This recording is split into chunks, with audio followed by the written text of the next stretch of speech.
Now the dog's out walking. Yeah, the dog's out walking. Yeah, the dog's out walking. Yeah, the dog's out walking. Before you get started, you might want to muffle your clicker with a piece of poster tack over the dimple of the clicker. This makes it not as loud and is great for working in the house. Charging the clicker or building meaning to the clicker. Click, pause, feed your dog a treat. Do this 10 times. If your dog doesn't alert to the clicker after 10 to 20 repetitions, it could mean that what you have as a treat is not high value enough to work for.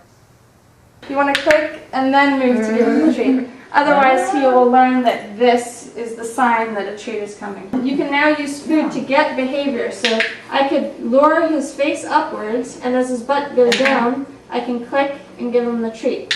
So I'm telling him I like it when you do that with your butt. Stopping mouthing and biting. And then he's going to want to eat the leash. Okay, so how about we talk about mouthing? Because he actually wants to mouth something. See, all the time. So how do we stop him from doing that undesirable behavior without punishment? Instead, I'm going to tell him what he should do, which is puppers. When he's not mouthing the leash, he gets a click. And now I can wave the leash around. Oops, that was too exciting. Wave the leash around and click him for not eating the leash. Cool. The same would be for your hands. Like most puppies would bite you if you did this with your hands. Mm-hmm. So instead you can do all the same stuff that you would that would usually make him bite you, and give him a click instead for the absence of the bite. You can also use your voice. So having a marker word like yes to mean you did that perfectly. So yes could mean, you didn't turn around and nip my hand. Yes. And some dogs, some little puppies, you might only get to do yes, barely touch them because they want to mouth you. This one, not so much. And if you ever want to play rough and tumble games with him, have a toy in each hand so he can play along, because this kind of game is not a fun game for dogs because they want to interact and bite your hands. Yeah, see? So, that's what he does. Yeah, so toy in each hand, then he gets to enjoy it as well. So, hand under chin. He's waiting. I can see already that after the click, he's waiting. Hand on top of the head equals a click and a treat. You can practice all different grooming things. Looking inside his ears equals a click and a treat. Checking his teeth. Are his teeth still good? Click and treat.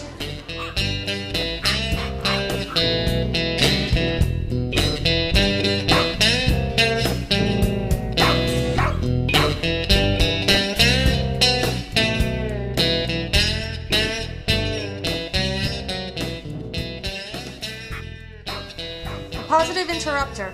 How to get your dog to stop doing an unwanted behavior. Okay, in this short little tutorial I'm going to show you how to condition a positive interrupter noise. What is that, you may ask? It's a noise you can use instead of saying no, or or wrong, or stop that, or max. So there are a few reasons why you shouldn't say no or to interrupt dogs' behavior. One, it suppresses your dog's behavior. It doesn't teach them what you do want them to do. Two, you associate yourself with punishment, your dog will be less likely to interact with you. And three, if your dog learns when you're not around, nothing bad happens, they start to only offer the undesirable things while you're gone. So barking, chewing, urinating in the house, they will start to do all those fun behaviors while you're not around, and then that makes them very difficult to train. It's better to use a sound rather than the dog's name. Something that always sounds the same, something that can be conditioned, like a green light, you step on the gas. It's muscle memory. You step on the gas, you go. The dog hears the noise, which means look at me, or which means look at me, stop doing what you're doing. They do it without even thinking because it's become muscle memory. Where if you use their name, like Kiko, Kiko, hi Kiko, oh you're such a good girl Kiko, then the dog never knows, should I stop what I'm doing and look at you, or are you just saying my name over and over again? People overuse their dog's names.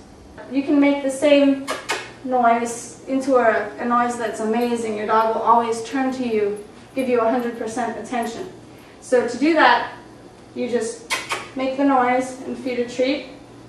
And it has to be something really delicious. Like right now, he's not as excited as he was as when we started. So 2 to 3 minute lessons, make the noise, feed a treat. You're associating that noise with a treat.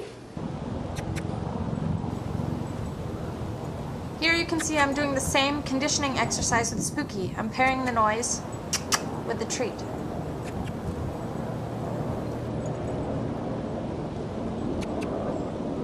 Next step is make the noise and get some eye contact from him. So I'm going to make the noise. Yeah, sí la ve. He looks at you. Yeah, if he doesn't look up, I'm going to make some other noises just to get his attention. So, Yeah, oh, he did look at me. And now the click is when his eyes meet mine.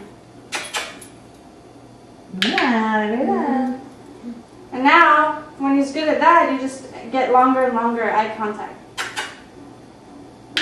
Oh, sí. And when he does something right, you can also pet him as you feed him the treat, so he gets used to handle it. You know, this is great. This means you did a good job. Once you have conditioned the positive interrupter noise, you can now start adding distraction. If your dog ever ignores you, that tells you you've raised criteria too fast or the reinforcements aren't really reinforcing. Go back a step or get better reinforcers. Yes. Here you can see I'm working with Spooky and I've added the distraction of being out on a walk. Can Spooky look back every time I make that noise? Yes, good boy.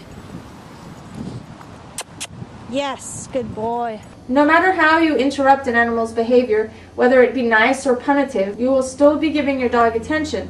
So if your dog catches on that you ignore them 100% of the time except for when they do something bad, and then that's when you blow the fuse or you call them to you and reward them with attention, they're going to start offering those behaviors, those undesirable behaviors, just for the purpose of attention. So to solve that problem, you're going to have to start noticing when your dog is being perfect and paying attention to them then.